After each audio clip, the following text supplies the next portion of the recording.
দেখেন আমার আপনার 3.5 হাত বডির ভিতরে যতগুলো অঙ্গ আছে, উল্লেখযোগ্য চোখ, ব্রেন, হাত, পা,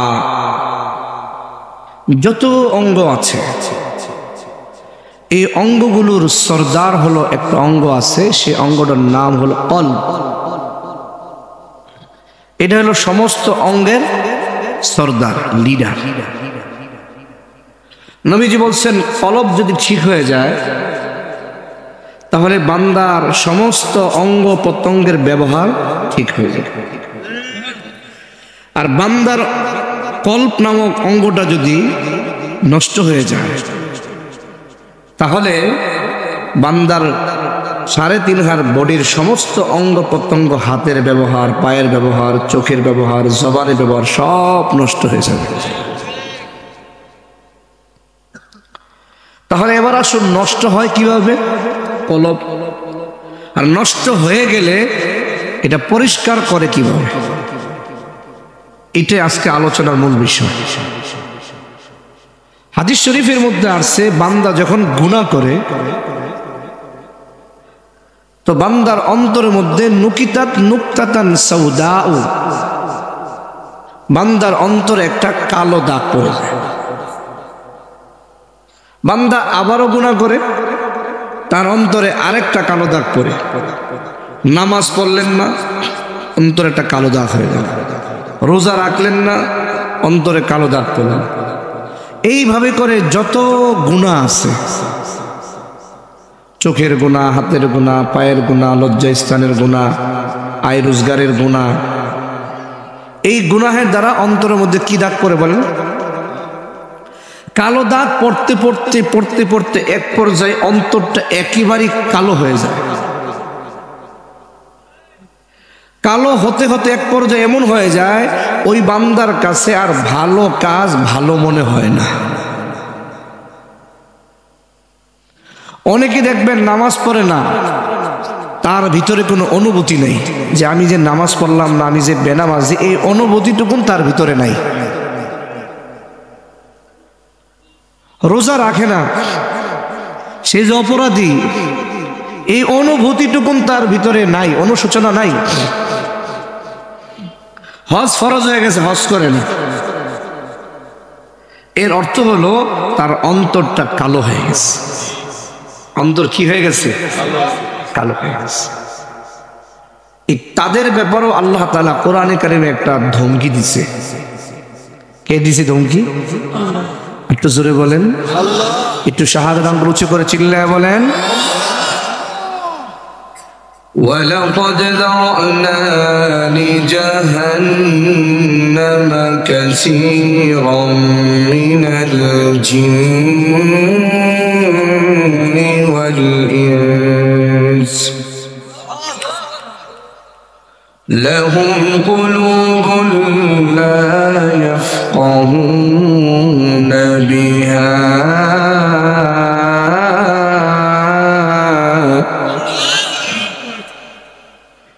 وَلَهُمْ أَعْيُنٌ لَا يُبْصِرُونَ بِهَا وَلَهُمْ آذَانٌ لَا يَسْمَعُونَ بِهَا أُولَئِكَ كَالْأَنْعَامِ بَلْ هُمْ أَضَلُّ أُولَئِكَ هُمُ الْغَافِلُونَ।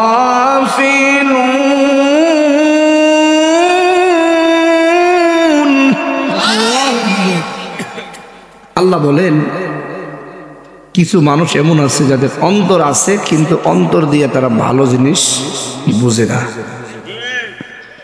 কিছু মানুষ আছে কান দিলাম আমি আল্লাহ, কান দিয়ে ভালো জিনিস শুনে না। কিছু মানুষের চোখ দিলাম, চোখ দিয়ে তারা ভালো জিনিস দেখে না। আল্লাহ বলেন তাদের দৃষ্টান্ত হলো কাল আনআম, চতুষ্পদ জন্তুর মতো। চতুষ্পদ জন্তু যেমন খায়, ঘুমায়, যৌন চাহিদা পুরা করে, ওদের যেমন অন্তর দিয়ে বুঝেও না, কান দিয়ে ভালো জিনিস শুনে না, চোখ দিয়ে ভালো জিনিস দেখে না, তারা হলো চতুষ্পদ জন্তুর মতো, বালহুম আদল, তার চাইতে নিকৃষ্ট। কারণ চতুষ্পদ জন্তুর জাহান্নাম নাই, কিন্তু এদের তো জাহান্নাম আছে। এই কলব পরিষ্কার করব কিভাবে, অন্ধকার কিভাবে হয় এটা তো বুঝলাম, পরিষ্কার কিভাবে করব? নবীজির হাদিস, قال رسول الله صلى الله عليه وسلم إن هذه القلوب تصدأ كما يصدأ الحديد إذا أصابه الماء। নবী আলাইহিস সালাতু ওয়াস সালাম বলেন, এই অন্তরগুলো কালো হয়ে যায়, ঝং ধরে যায়, যেমনি ভাবে লোহার মধ্যে ঝং ধরে যখন লোহার মধ্যে পানি স্পর্শ করে। সাহাবায়ে কেরাম জিজ্ঞাসা করলেন, ইয়া রাসূলুল্লাহ ওয়া মা জিলাউহা, ওই অন্তর যখন ঝং ধরে যায়, ওই অন্তরগুলো কিভাবে পরিষ্কার করব? ও আনামপুর ঘনশ্যামপুরের মুসলমান যুবক, অপরদানের মা অনুরোধ করে বলে যে, গো মা, জানা নাই যুবক, কারো জন্য যেন আজকের মাহফিল জীবনের শেষ মাহফিল, জানা নাই কারো জন্য যেন আজকে আর জীবনের শেষ রাত্রে। বাবা, কত আল্লাহর বান্দা গত বছর আপনাদের 22তম মাহফিলে, এই মাহফিল প্যান্ডেলে ছিল, স্টেজে ছিল, আজকে তারা নাই। আগামী বছর মাহফিল থাকবে 24তম মাহফিল, কিন্তু অনেক আল্লাহর বান্দা এলাকা থেকে ঝরে পড়ে যাবে। মুসলমান, গভীর মনোযোগ দাও, এই মাস শাবান মাস অত্যন্ত গুরুত্বপূর্ণ মাস রে বাবা। ও পরদানের মাগো, বৃদ্ধ বাবাজিরা, যুবক দোস্তরা, বয়ানটা 3টা লাগাইয়া শোনো। সাহাবায়ে কেরাম প্রশ্ন করলেন, ইয়া রাসূলুল্লাহ, অন্তর যদি ঝং ধরে যায় কিভাবে আমরা পরিষ্কার করব? আমার নবী আলাইহিস সালাতু ওয়াস সালাম কিয়ামত পর্যন্ত যাদের অন্তর ঝং ধরে যাবে তাদের জন্য 2টো যন্ত্রের কথা বললেন। এই 2টো যন্ত্র যদি ব্যবহার করতে পারো, আল্লাহ তাআলা তোমার অন্তর পরিষ্কার করে দিবে। যাদের অন্তর পরিষ্কার হয়, ভালো করে মনে রাখবেন, বয়ানটা রেকর্ড করে নিয়ে যাবেন। যাদের অন্তর পরিষ্কার হয়, নামাজ ভালো লাগে, তাদের কাছে রোজা ভালো লাগে, তাদের কাছে যাকাত ভালো লাগে, তাদের কাছে সত্য কথা বলতে ভালো লাগে, তাদের কাছে পর্দা পশিদায় চলতে ভালো লাগে। ওসমান যুন্নুরাইন রাদিয়াল্লাহু তাআলা আনহু, ইসলামের 3য় খলিফা, তিনি 1 রাকাতে 1 খতম কোরআন শরীফ পড়েছেন। 1 রাকাতে ওনাকে একজন প্রশ্ন করেছেন, কিভাবে পড়লেন? আপনার কাছে কি কষ্ট লাগে নাই? আপনার কাছে কি বিরক্ত লাগে নাই? ওসমান যুন্নুরাইন রাদিয়াল্লাহু তাআলা আনহু জবাব দিয়েছেন, জবাবটা মনোযোগ দিয়ে শুনেন। তিনি জবাব দিয়েছেন, ইযা সাহহাতিল কুলুব, যখন বান্দার অন্তরগুলো সুন্দর হয়ে যায়, লামা শাবিআত তিলাওয়াতাল কুরআন, ওই অন্তর কোনোদিন কোরআন শরীফ তেলাওয়াত করে তৃপ্তি পায় না। তার মানে হলো সূরা বাকারা শেষ হলে আরেকটা সূরা ধরো, সূরা আলে ইমরান। সূরা আলে ইমরান শেষ হয়ে গেলে তৃপ্তি পায় না। আরেকটা সূরা ধরো, সূরাতুন নিসা। সূরা নিসা শেষ হয়ে গেছে, কেমন যেন তৃপ্তি পায় না। আরেকটা সূরা ধরো, সূরা মায়েদা। সূরা মায়েদা শেষ হয়ে গেছে, আরেক সূরা ধরো, সূরা নাম। এইভাবে করে কোরআনে কারীমের একটার পর একটা সূরা শেষ করতে করতে সূরা নাস পর্যন্ত পড়ে ফিরে এরপর তৃপ্তি পায় না। আবারও কোরআনে কারীম আবার নতুন করে শুরু করে, চিল্লায় কোন ঠিক কি ঠিক না? মুসলমান, আলমপুরে মুসলমান, যে কথাটা আমি আপনাদেরকে বোঝাতে চাই, বুঝে থাকলে বলুন তো অন্তর পরিষ্কার করার প্রয়োজন আছে না নাই? আর একটু জবানটা নাড়ায়া বলেন প্রয়োজন আছে না নাই? এবারে চিন্তা করে দেখেন বাবা, আমিও চিন্তা করব, আমি যে পিশাবটা বলতেছি না, এ মুসলমান, যদি আমার কাছে নামাজ ভালো লাগে বুঝবো অন্তরটা পরিষ্কার। আমার কাছে যদি তেলাওয়াতে কোরআন ভালো লাগে বুঝবো আমার অন্তর পরিষ্কার। আমার কাছে যদি গুনাহ ঘৃণা লাগে বুঝবো আমার অন্তরটা পরিষ্কার। এ মুসলমান, আর যদি নামাজ ভালো না লাগে, রোজা ভালো না লাগে, আমার কাছে তেলাওয়াতে কোরআন ভালো লাগে না, বুঝবো যে আমার অন্তর পরিষ্কার করা লাগবে। সাহাবায়ে কেরাম প্রশ্ন করলেন কিভাবে অন্তর পরিষ্কার করব? আমার নবী আলাইহিস সালাতু ওয়াস সালাম দুটো যন্ত্রের কথা বললেন, মুখস্থ করে যাবেন, আজীবন কাজে লাগবে। এক নম্বরে নবীজি বলছেন তিলাওয়াতুল কোরআন, দুই নম্বরে নবীজি বলেছেন যিকরুল মাউত। এক নম্বর বলছেন তিলাওয়াতুল কোরআন, কোরআন শরীফ তিলাওয়াত করো। কোরআনে কারীম কেমন জিনিস কেমনে বুঝাবো?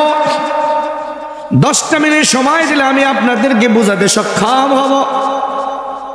কোরআনে কারীমের তিলাওয়াত এমন এক পাওয়ার, পৃথিবীর কোনো ধর্মীয় গ্রন্থ নাই যে গ্রন্থ মানুষ তেলাওয়াত শুনলে তার মাযহাব চেঞ্জ করে ফেলে। পৃথিবীর এমন কোনো কিতাব নাই যা শুনলে মানুষ ধর্ম ত্যাগ করে ফেলে। একমাত্র মহাগ্রন্থ আল কোরআনুল কারীম। পৃথিবীর হাজারো ঘটনা আছে, কোরআনে কারীম তেলাওয়াত শুনে শুনে তাদের মাযহাব, তাদের ধর্ম ত্যাগ করে ইসলাম ধর্ম গ্রহণ করেছে। তাহলে বলুন তো কোরআনে কারীমের তেলাওয়াতের পাওয়ার আছে না নাই? আরেকটু জোরে বলেন পাওয়ার আছে না নাই? ওমর রাদিয়াল্লাহু তাআলা আনহু তলোয়ার খুলে রওনা করছে। প্রতিমধ্যে সাহাবী নুআইম রাদিয়াল্লাহু তাআলা জিজ্ঞাসা করে, ওমর রাগান্বিত হয়ে কোথায় রওনা করছো? ওমর রাদিয়াল্লাহু তাআলা ডাক দিয়ে বলে, মুহাম্মদের কল্যাণের জন্য। নাউযুবিল্লাহ বলে। কি জন্য বলে? সে কোরআনের দাওয়াত দেয়, ইসলামের দাওয়াত দেয়, এর মাধ্যমে সমাজের মধ্যে বিশৃঙ্খলা সৃষ্টি হয়। এই জন্য মুহাম্মদকে হত্যা করে ফেলবো। চলে বলেন নাউযুবিল্লাহ। নুআইম রাদিয়াল্লাহু তাআলা আনহু ডাক দিয়ে বলেন, নিজের ঘরের আগে খোঁজ খবর নাও। তোমার বোন, তোমার ভগ্নিপতি এরাই তো মুসলমান হয়ে গেছে। ওমরের মেজাজ গরম হয়ে গেছে, দৌড়ায় গেছে ভগ্নিপতির বাড়িতে। আসলে গিয়ে দেখে কোরআনে কারীমের তেলাওয়াতের চর্চা হচ্ছে, কোরআনে কারীমের তেলাওয়াত শুনতে পাওয়া যায়। দরজার মধ্যে এমন এক জোরে ধাক্কা মারছে, দরজা ভেঙে চূর্ণ বিচূর্ণ হয়ে গেছে। বোনকে এমনভাবে মারধর শুরু করছে, বিভিন্ন জায়গা থেকে রক্ত ফেটে, বিভিন্ন জায়গা থেকে চামড়া ফেটে রক্ত ছিলকিমের বের হচ্ছে। বোনের চোখে পানি, ডাক দিয়া কয়, ওমর, তোমার শরীরে খত্তাবে রক্ত, আমার শরীরে কিন্তু খত্তাবে রক্ত। ও ওমর, যে ইমানের মহাব্বত, কোরআনের মহাব্বত অন্তরের মধ্যে ঢুকছে, তুমি মারতে মারতে মেরে ফেলতে পারো, কোরআনের মহাব্বত অন্তর থেকে বের হবে না।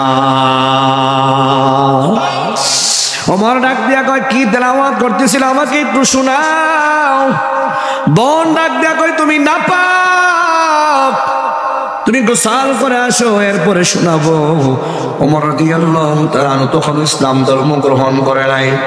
গোসল করে ওমরের বোনের সামনে দাঁড়ায় গেছে, ডাক দিয়া কয়, বোন আমাকে একটু কোরআন শরীফ তেলাওয়াত করে শোনাও। ওই জমানায় কোরআনে কারীম চামড়ার মধ্যে লেখা ছিল, ওই জমানায় কোরআন শরীফ পাতার মধ্যে লেখা থাকতো। হযরত ওমর রাদিয়াল্লাহু তাআলা আনহুর বোন সূরা তাহা তেলাওয়াত ওই সময় করতেছিলেন। ওমরের সামনে সূরা তাহা তেলাওয়াত শুরু করে দিলেন। চিল্লায় বলেন না মারহাবা। কোরআনে পাওয়ার আছে না নাই? আরো জোরে করে আছে না নাই? যদি আপনাদের শুনতে মনে চাই তাহলে আমি একটু শোনাবো ইনশাআল্লাহ। রাজি আছেন না? কারা কারা জি তুলে দেখেন। আল্লাহু আকবার। বিসমিল্লাহির রহমানির রহিম। তাহা মা أنزلنا عليك القرآن لتشقى إلا تذكرة لمن يخشى تنزيلا ممن خلق الأرض والسماوات العلى الرحمن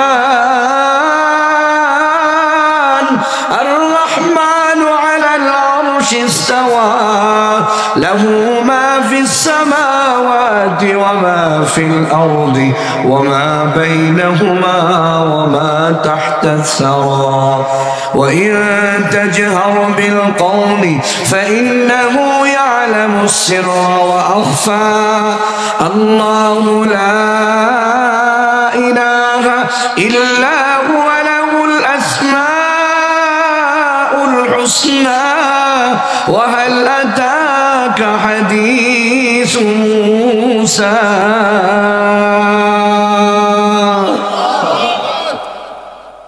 হযরত ওমর রাদিয়াল্লাহু তাআলা আনহু কোরআনে কারীমের সূরা তাহা তেলাওয়াত করতেছিলেন। তেলাওয়াত যখন শেষ হয়ে যায় ওমরের চোখ দিয়ে টপ টপ করে পানি পড়ে, ডাক দিয়া কবর আমাকে নিয়ে চলো মুহাম্মদের দরবারে। আমি আর দেরি নয়, আমি মুহাম্মদ সাল্লাল্লাহু আলাইহি সাল্লামের দরবারে গিয়া কালিমা পড়ে মুসলমান হয়ে যাওয়া। মুসলমান ইসলামের শুরু জমানায় কাফের মুশরিক বেঈমানেরা মুসলমানদের উপরে জুলুম নির্যাতন নানানভাবে মুসলমানদেরকে কষ্ট দেয়। এক পর্যায়ে মুসলমান যখন তাদের জুলুম আর নির্যাতনের অতিষ্ঠ হয়ে গেল, আমার নবী বিশ্ব নবী রাহমাতুল লিল আলামিন মুসলমানদেরকে বললেন তোমরা আবিসিনিয়া হিজরত করো। ওই আবিসিনিয়া হিজরতের কাফেলায় আমির বানায় দিলেন নবীজির আপন চাচাতো ভাই হযরত আলী কাররামাল্লাহু ওয়াজহুর ভাই জাফর ইবনে আবি তালেব জাফর তাইয়ার রাদিয়াল্লাহু তাআলা আনহুকে আমির বানায়া দিয়া কাফেলা পাঠায়া দিলেন আবিসিনিয়ায়। আবিসিনিয়ার বাদশাহ খ্রিস্টান ছিল নাজাশী বাদশাহ।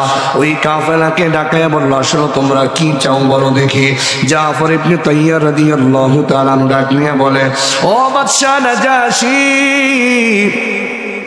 আমরা আগে মদ পান করতাম, আমরা আগে জিনা করতাম, আগে আমরা খুন খারাপি করতাম। এই যে আমাদের নবী মুহাম্মদ মুস্তাফা সাল্লাল্লাহু আলাইহি ওয়াসাল্লাম তিনি আমাকে দাওয়াত দিলেন, আমাদেরকে বুঝাইলেন আমরা এখন মদ খাই না, আমরা এখন খুন খারাপি করি না, আমরা এখন মদ জিনা ব্যভিচার কিছুই করি না, আমরা এখন সত্য পথে চলে আত্মীয়তার সম্পর্ক বজায় রাখি। এবার নাজাশী বাদশাহ উনি মসনদের মধ্যে বসা, তার চতুর্দিকে মন্ত্রী পরিষদ। মুসলমান গভীর মনোযোগ দাও। বাদশাহ নাজাশী ডাক দিয়া কয়, ও জাফর তাইয়ার, তোমরা যে কোরআনে কারীম তোমাদের নবীর প্রতি নাজিল হয়েছে ওই কোরআন থেকে একটু তেলাওয়াত করে শোনাও। আল্লাহু আকবার। জাফর তাইয়ার রাদিয়াল্লাহু তাআলা আনহু 16 নম্বর পারা সূরা মারইয়াম তেলাওয়াত করে শোনা। আপনাদের ভালো লাগলে আমি একটু তেলাওয়াত করে শোনাবো ইনশাআল্লাহ। কারা কারা কোরআন শুনতে মনে চায় দুটো হাত তুলে আল্লাহকে দেখাও, জোরে জোরে বলো না লিল্লাহি তাকবীর। আল্লাহির রহমানির রহিম। কাফ হা ইয়া আইন সাদ।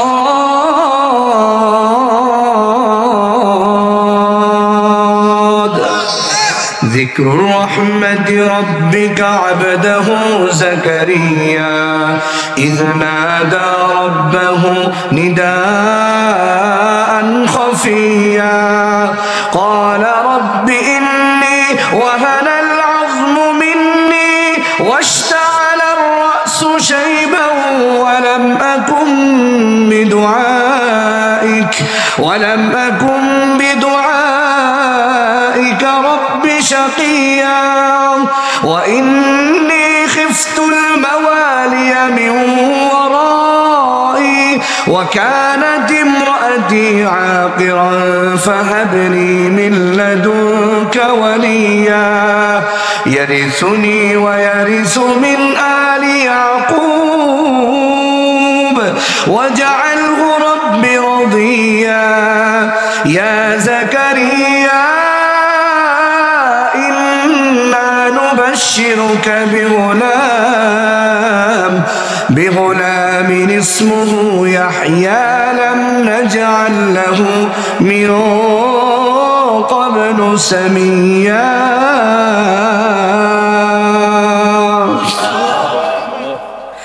এইভাবে করে তেলাওয়াত করতেছিলেন জাফর তাইয়ার রাদিয়াল্লাহু তাআলা আনহু। সূরা মারইয়ামের মধ্যে হযরত ঈসা আলাইহিস সালাতু ওয়াস সালামের কথা আছে, সূরা মারইয়ামের ভিতরে মারইয়াম আলাইহিস সালাতু ওয়াস সালামের কথা আছে। আর খ্রিস্টানরা দাবি করে ও মুসলমান আল্লাহর স্ত্রী হলো মারইয়াম আর আল্লাহর পুত্র হলো ঈসা ইবনে মারইয়াম। সুবহানাল্লাহ নাউযুবিল্লাহ। এই আয়াত যখন এই পুরা সূরার মধ্যে যখন ঈসা আলাইহিস সালাতু ওয়াস সালামের প্রশংসা আর মারইয়াম আলাইহিস সালাতু ওয়াস সালামের প্রশংসা যখন শুনতে পাইলেন সূরা মারইয়ামের ভিতরে মুসলমান বাদশা নাজাশী সহকারে মন্ত্রী পরিষদের সকলের চোখ দিয়া টপ টপ করে পানি পড়া শুরু করে। সূরা মারইয়াম তেলাওয়াত শেষ হয়ে যায়, নাজাশী বাদশা ডাক দিয়া কয় আর দেরি নয়, ও জাফর তৈয়ার তোমার নবীর প্রতি আমি ঈমান নিয়ে আসলাম, কালিমা পড়ে মুসলমান বানায়া দাও। এ কালামে জিন্দা কুরআনে হাকিম হিকমতে উলা ইয়াজাল আসলু কদিম জামিউল উলুম ফিল কুরআনে হাকিম তাকাসুর আনহু আফহামুর রিজালি। এ মুসলমান, আলমপুরে মুসলমান, শ্রীনগরে মুসলমান, ও যুবক আজকে তুমি কিসের পিছনে দৌড়াও? চিন্তা করে দেখো রে বাবা, কেউ আপন না, কেউ আপন না। চোখটা বন্ধ করে একটু নিজের দিকে তাকায় প্রশ্ন করো তুমি আজকে কার স্লোগান দাও? কোনো লাভ নেই রে বাবা, কোরআনের পক্ষে থাকো, কোরআন তোমার একমাত্র আপন। এ মুসলমান নামাজের পিছনে দৌড়াও, নামাজ তোমার জন্য আপন। আল্লাহর পিছনে দৌড়াও, আল্লাহকে পাওয়ার জন্য দৌড়াও, আল্লাহ তোমার আপন। ও মুসলমান গভীর মনোযোগ দাও। আমার নবী বিশ্ব নবী রাহমাতুল লিল আলামিন যার উপর আল্লাহ তাআলা কোরআন নাযিল করেছেন, আমার নবী আব্দুল্লাহ ইবনে মাসউদ রাদিয়াল্লাহু তাআলা আনহুকে ডাক দিয়ে বলেন, ও আব্দুল্লাহ ইবনে মাসউদ তুমি আমাকে কোরআন পড়ে শোনাও। আব্দুল্লাহ ইবনে মাসউদ রাদিয়াল্লাহু তাআলা আনহু বললেন, ইয়া রাসূলুল্লাহ আপনার উপরে কোরআন নাযিল হয়, আমি কি আপনাকে কোরআন শোনাতে সাহস করব? নবীজি ডাক দিয়ে কয়, আব্দুল্লাহ ইবনে মাসউদ যদি আমার উপরে কোরআন নাযিল হয় আমার একটু কোরআন শুনতে মনে চায়। আব্দুল্লাহ ইবনে মাসউদ রাদিয়াল্লাহু তাআলা আনহু তেলাওয়াত শুরু করে দেয় সূরাতুন নিসা। আল্লাহু আকবার এইভাবে করে তেলাওয়াত করেন, ইয়া আইয়ুহান নাসু তাকু রাব্বাকুমুল্লাযী খালাকাকুম মিন নাফসিন ওয়াহিদা ওয়া খালাকা মিনহা যাওজাহা ওয়া বাসসা মিনহুমা রিজালান কাসীরান ওয়া নিসাআ ওয়াত্তাকুল্লাহাল্লাযী তাসাআলুনা বিহি ওয়াল আরহাম ইন্নাল্লাহা কানা আলাইকুম রাকীবা। এইভাবে তেলাওয়াত করতে করতে যখন এই আয়াত পর্যন্ত পৌঁছলেন, ফাকাইফা ইযা জিনা মিন কুল্লি উম্মাতিন বিশাহীদ ওয়া জিনা বিকা আলা হাউলাই শাহীদা।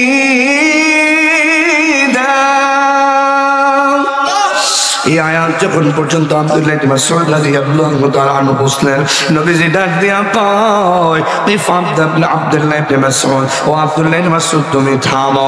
আব্দুল্লাহ ইবনে মাসউদ রাদিয়াল্লাহু তাআলা আনহু বলেন, ইয়া রাসূলুল্লাহ, দুনিয়ার মানুষদেরকে লক্ষ্য করে বলেন, আমি নবীজির চেহারা দিকে তাকায়া দেখি, নবীজির তেলাওয়াত শুনে শুনে তার চোখে ভিজে, তার চোখ মুবারক ভিজে টপটপ করে পানি পড়তেছে। ও মুসলমান, এই কোরআন এমন একটি মহাগ্রন্থ, আল কোরআনুল কারীম, জিনেরা এই কোরআন শরীফ শুনে তারা মুসলমান হয়ে গেল। নবীজির দরবারে বহু আল্লাহর বান্দারা এসেছে, ইহুদি খ্রিস্টান, নবীজির তেলাওয়াত শুনে তারা মুসলমান হয়ে গেছে। আরেকটা ঘটনা শুনি আমি আমার মন, আরেকটা যন্ত্র, অন্তর পরিষ্কার করার একটা যন্ত্র বলে দুয়ার দিকে চলে যাব। দেখেন এক ফোঁটা চোখের পানি ফালাতে পারেন কিনা। এ মুসলমান, বাদশাহ মামুনুর রশিদের নাম অবশ্যই আপনারা শুনেছেন, শিক্ষিত মানুষ যারা অবশ্যই তারা শুনেছেন বাদশাহ মামুনুর রশিদ। বাদশাহ মামুনুর রশিদের জামানায় একটা বড় কনফারেন্স হইতো। ওই কনফারেন্সের মধ্যে সমস্ত ধর্মাবলম্বীদের, বড় বড় পণ্ডিতদেরকে দাওয়াত দেওয়া হতো। খ্রিস্টান ধর্মাবলম্বীদের পণ্ডিতদেরকে দাওয়াত দেওয়া হইতো, ইহুদি ধর্মাবলম্বীদের পণ্ডিতদেরকে দাওয়াত দেওয়া হইতো।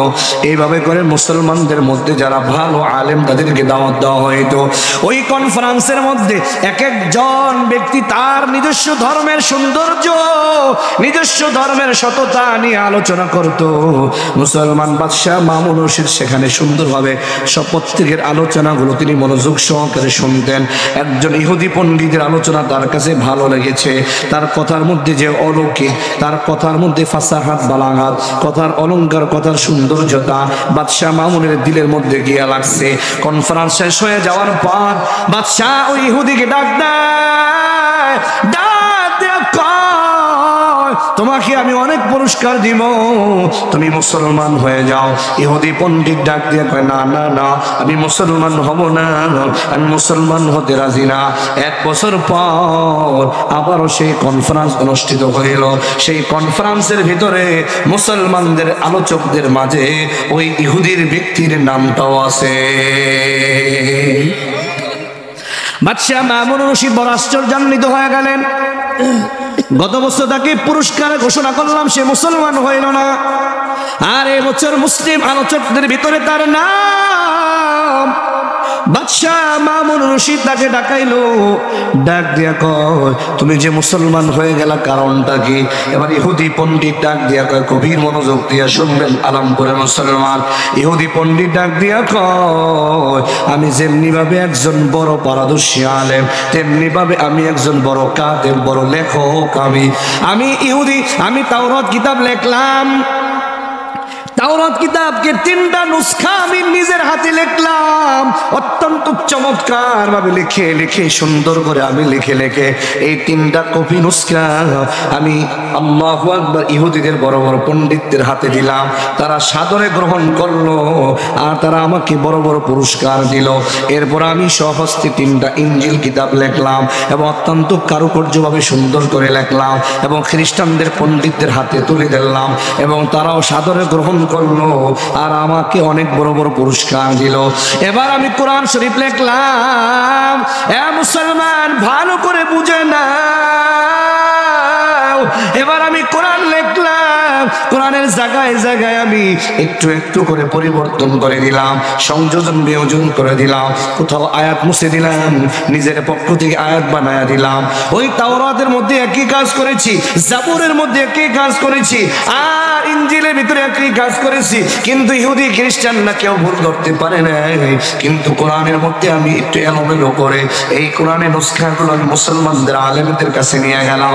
মুসলমান আলেমরা আমাকে প্রশ্ন করে, আপনি কে, আপনার কি পরিচয়, আপনি কেন কোরআন শরীফ লিখেছেন? বলে, আমি ইহুদি একজন আলেম, কোরআন লিখলাম। মুসলমান আলেমরা বলে, আপনার কোরআন আমরা গ্রহণ করব না, যদি গ্রহণ করতে হয় তাহলে 1 সপ্তাহ আমাদের সময় দেওয়া লাগবে।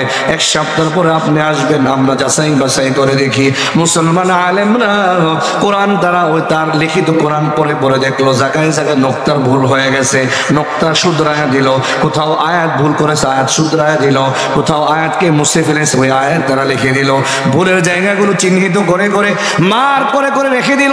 ওই ইহুদি পণ্ডিত যখন আসছে মুসলমান আলেমরা ওই ইহুদিকে দেখা দিল আপনারা এই জায়গায় নুক্তার ভুল করেছেন, এই জায়গায় জবর তাসদীদের ভুল করেছেন, এই জায়গার মধ্যে আয়াত ভুল করেছেন। এইভাবে যখন ভুলগুলো ধরায়া দিল ইহুদি ডাক দিয়া কয়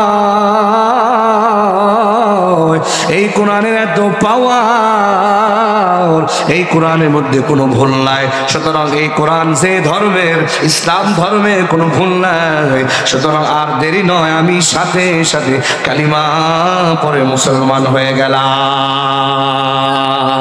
উলিয়ারা কারে উকবা ইখতিয়ার, জাহেলেরা কারে দুনিয়া ইখতিয়ার, মাইলে মুমিন সোয়ে মুমিন মিশাওয়াত, মাইলে কাফির সোয়ে কাফির মিশাওয়াত।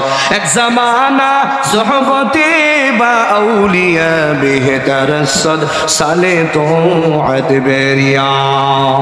ও আলমপুরের মুসলমান, এই কোরআনকে আজকে আমরা অনেকে মনে করি 40-এর কিতাব, অনেকে মনে করি এটা জার ফুকের কিতাব, আবার অনেকে মনে করে এটা বাড়ি উদ্বোধনের কিতাব।